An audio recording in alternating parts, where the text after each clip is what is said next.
Hello friends, welcome back on my channel. I hope आप सब बहुत अच्छे होंगे।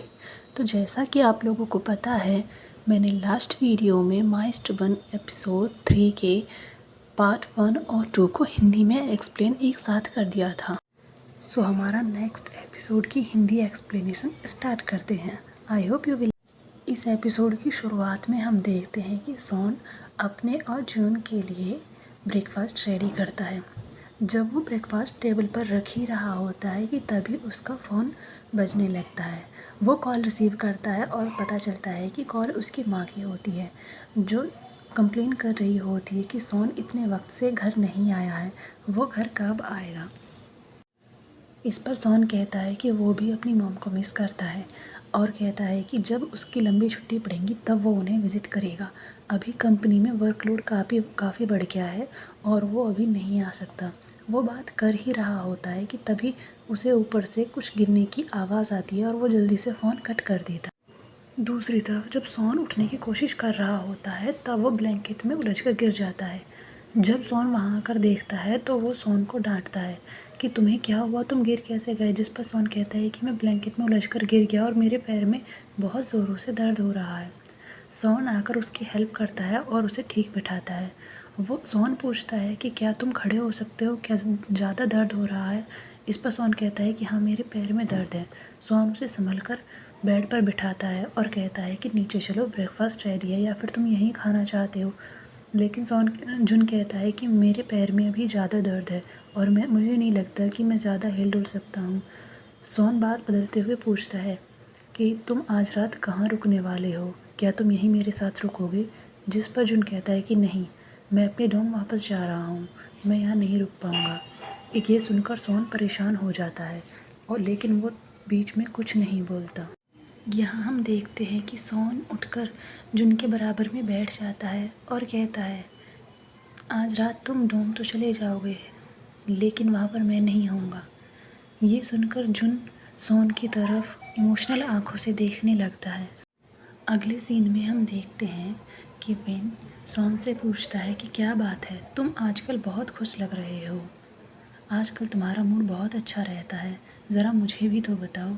लेकिन सॉन उसके क्वेश्चन को टोटली अवॉइड करता है और वो धीरे से जुन की तरफ देखने लगता है और जुन भी उसकी गेज़ को रेसिप्रोकेट करता है और सॉफ्टली जुन की तरफ मुस्कुराते हुए देखता है। जब वो दोनों आई कांटेक्ट कर रहे होते हैं तभी वेन कहता है, तुम जुन की तरफ इस तरह से देख रहे हो, ध्यान रखना कि मैं तुम्हें कुछ गलत करते हुए ना देख लूँ, मेरी नज़रें तुम पर ही रहेंगी। वेन इस सिचुएशन को कम्प्लीटली अलग तरह से देख रहा था, लेकिन जून और सॉन उसे करेक्ट नहीं करते। कुछ देर बाद सॉन जून से कहता है कि क्या तुम प्लीज़ मेरे लिए एक कप कॉफ़ी बना सकते हो। लेकिन सॉन को जवाब देता है जून कि नहीं, मैं तुम्हारा नौकर नहीं हूँ, अपने लिए कॉफ़ी खुद बना लो। इस पर सॉन मुंह बनाने लगता है और कहता है कि तुम कितने बुरे हो, क्या मेरे लिए एक कप कॉफ़ी भी नहीं बना सकते। और वहाँ से हल्का सा गुस्सा दिखाते हुए उठकर चला जाता है अपने लिए कॉफ़ी बनाने। तभी वहाँ पर एक डिलीवरी बॉय आता है, सेम डिलीवरी बॉय जिससे जुन कुछ वक्त पहले टकराया था। जुन उसे पहचान लेता है और उससे माफ़ी मांगता है, लेकिन वो लड़का कहता है कि नहीं नहीं, तुम्हारी इसमें कोई गलती नहीं है, मुझे लगता है तुम नए इंटर्न हो, इसीलिए मैंने तुम्हें पहले कभी नहीं देखा। सॉन कहता है कि हाँ, मैंने 2 हफ्ते पहले ही ज्वाइन किया है। वो अब डिलीवरी बॉय खाना देता है और वहाँ से चला जाता है।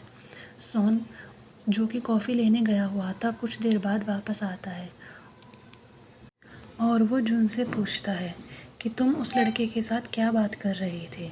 जिस पर जून कहता है कि वो कुछ खास बात नहीं कर रहा था, बस कैजुअली बात कर रहे थे, तुम्हें ज़्यादा परेशान होने की ज़रूरत नहीं है। सॉन को विश्वास नहीं होता, लेकिन फिर भी वो वापस अपनी सीट पर चला जाता। सॉन जुन को एक पास ही के नए रेस्टोरेंट में लेकर जाता है। वो कहता है कि यहाँ के नूडल्स बहुत फेमस है और तुम्हें बहुत पसंद आएंगे। लेकिन जुन बहुत ज़्यादा गुस्सा कर रहा होता है। वो कहता है कि मुझे बहुत भूख लगी है, प्लीज़ मुझे यहाँ से जल्दी से कुछ खाने के लिए ले दो।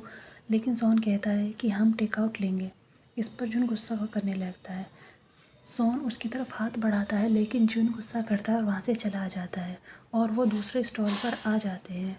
जुन वहाँ पर देख ही रहा होता है कि शॉपकीपर जुन की तरफ एक मिरर करता है जिसमें वो देखता है कि उसके चेहरे पर कुछ लगा हुआ है। वो सॉन से कहता है कि क्या तुम मुझे पहले नहीं बता सकते थे, जिस पर सॉन कहता है कि मैं इसे ही हटा रहा था, लेकिन तुम उल्टा मुझ पर ही गुस्सा करने लगे। और सॉन धीरे से उस पेपर को हटाता है और कहता है कि तुम मुझसे इतनी केयर करा रहे हो, क्या तुम मेरी वाइफ बनना चाहते हो, जिस पर जुन कहता है कि तुम उसके लिए बहुत। कुछ देर बाद जुन और सॉन अपने कॉन्डो पहुंच जाते हैं जहां पर वो दोनों अपना डिनर कर रहे होते हैं, लेकिन सॉन अपने बॉल में मीट बॉल छोड़ देता है, जिस पर जुन कहता है कि अगर तुम अपना मीट बॉल नहीं खा रहे हो तो प्लीज़ उसे मुझे दे दो, लेकिन सॉन कहता है कि मैंने इसके लिए पे किया है, मैं तुम्हें क्यों दूँ। तब जुन कहता है कि तुम कितने बुरे हो, तुम उसे वैसे भी फेंकने वाले हो लेकिन मुझे नहीं दे सकते। सॉन उसे मिशीवसली देखता है और खड़ा हो जाता है। वो अपना बाउल लेकर जुन की तरफ जाता है और बॉल वहाँ रखकर जुन को अचानक से किस करने लगता है। जुन बिल्कुल स्टन रह जाता है और सॉन उससे कहता है कि तुम्हें इस तरह के इवेंट्स के लिए प्रिपेयर रहना चाहिए, लेकिन जुन कुछ भी कहने के लिए स्टन होता है। तब सॉन कहता है कि मैं तुम्हें जो सिखा रहा हूँ, तुम्हें ऐसे मौक़ों पर उसे यूज़ करना चाहिए। अगले सीन में हम देखते हैं कि जुन ऑफिस से जा रहा होता है, लेकिन रात काफ़ी हो चुकी होती है। तभी वहाँ पर सॉन आता है और वह कहता है कि तुम यहाँ इतनी लापरवाही से क्यों खड़े हो, क्या तुम खुद को लुटवाना चाहते हो। उसकी वॉइस में इरिटेशन होती है, लेकिन जुन कुछ नहीं बोलता और चुपचाप जाकर दूसरी तरफ से गाड़ी में जाकर बैठ जाता है। तब जुन कहता है कि तुम कहाँ लेकर जा रहे हो। सॉन कहता है कि हम लोग मेरे कॉन्डो पर जा रहे हैं, लेकिन जुन कहता है कि मैं तो अपने डॉम जाना चाहता हूँ। लेकिन सॉन कहता है कि मैंने हम दोनों के लिए खाना ऑर्डर कर दिया है, तो हम साथ में खाकर मैं उसके बाद मैं तुम्हें वहाँ ड्रॉप कर दूँगा। लेकिन जुन कहता है कि चलो ठीक है, मैं चैंप को भी खाने के लिए बुला लेता हूँ, लेकिन सॉन उसे बीच में ही काट देता है और कहता है कि मैंने सिर्फ तुम्हें इनवाइट किया है और किसी को नहीं। जुन इस पर आर्ग्यू करना चाहता है, लेकिन सॉन का मूड देखकर वो कुछ नहीं बोलता और चुपचाप गाड़ी में बैठा रहता है।